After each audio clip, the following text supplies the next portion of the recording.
Hello everyone. Today I thought I'd tell you a bit about the House of Lords in the United Kingdom. It's the upper house of the Parliament of the UK, well, besides then the lower house, the House of Commons. And this House of Lords is also known as the House of Peers. Actually, its official name is a bit longer. The official name is the Right Honourable, the Lords Spiritual and Temporal of the United Kingdom of Great Britain and Northern Ireland in Parliament assembled. But that's a bit of a mouthful, so people normally refer to it as the House of Lords. In that House of Lords, which is not elected, as opposed to the House of Commons, in the House of Lords we find two types of lords, the Lords Temporal and the Lords Spiritual. The Lords Spiritual are 26 of the senior bishops of the Church of England. Apart from those Lords Spiritual, you have then the Lords Temporal, consisting of two groups: the so-called life peers, people who have received some kind of award, some kind of title from the Queen normally, but that title is limited to themselves. They cannot pass it on to their children. Those are the life peers. Apart from those, you also have hereditary peers, people who have a title, aristocratic title, that can be passed on to the next generation. However, it used to be the case that all hereditary peers also had a seat in the House of Lords. That's not the case anymore.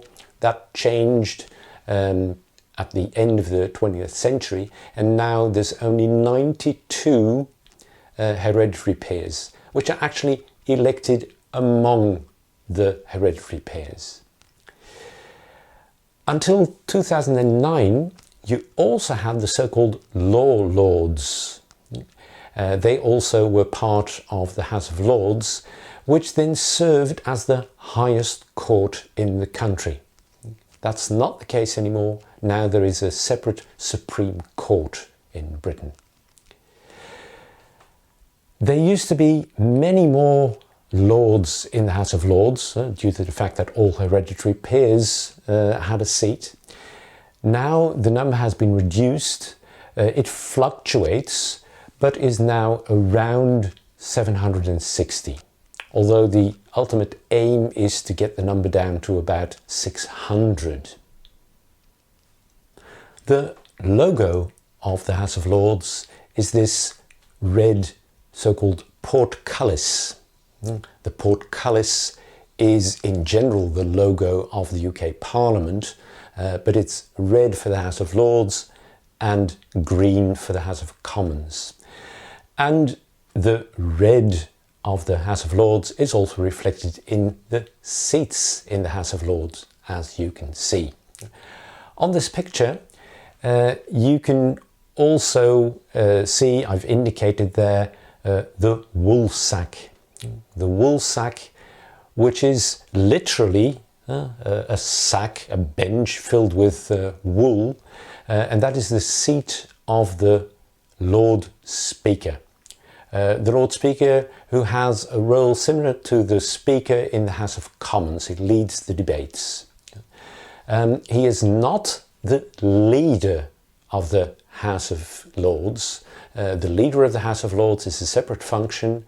That leader of the House of Lords is a member of the Cabinet and deals with government business in the House of Lords. Behind the woolsack you can see the throne of the monarch.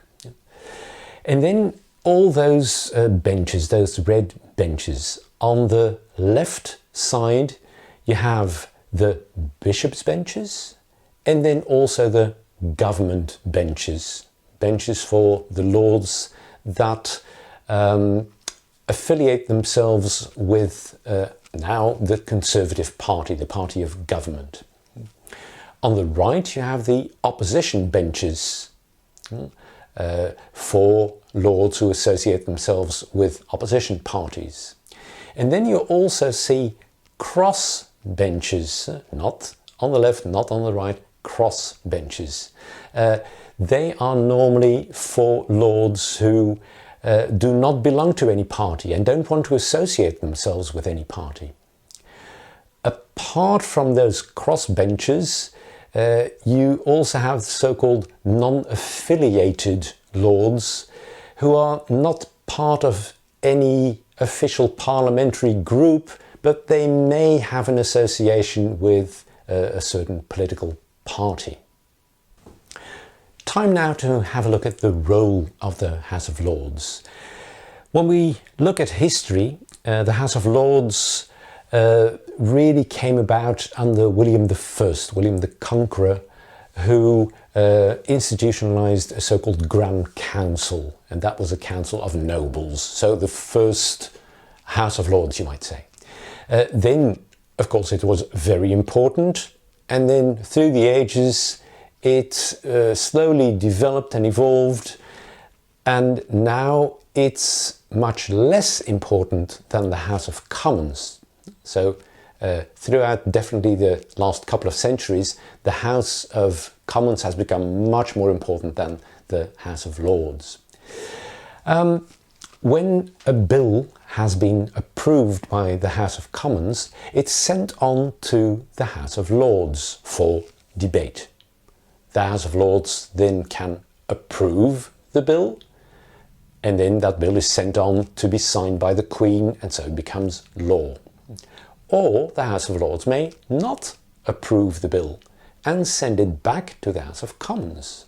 Then the members of the House of Commons have to debate the bill again and maybe amend a few things. Then they send it back to the House of Lords. The House of Lords again debate it and have the option of sending it back again. They can do that 3 times, and after 3 times the House of Commons can then decide either to ignore the House of Lords or yield to the House of Lords.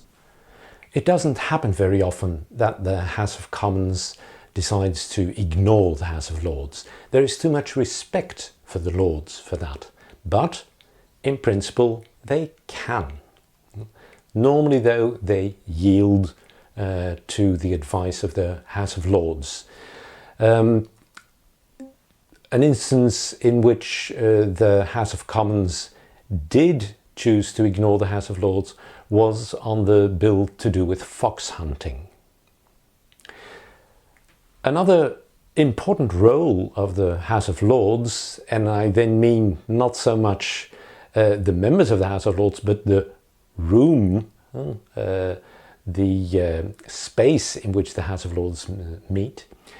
Another role for that is in the state opening of Parliament, when all the Lords and also the members of the House of Commons assemble in the House of Lords to listen to the Queen's speech.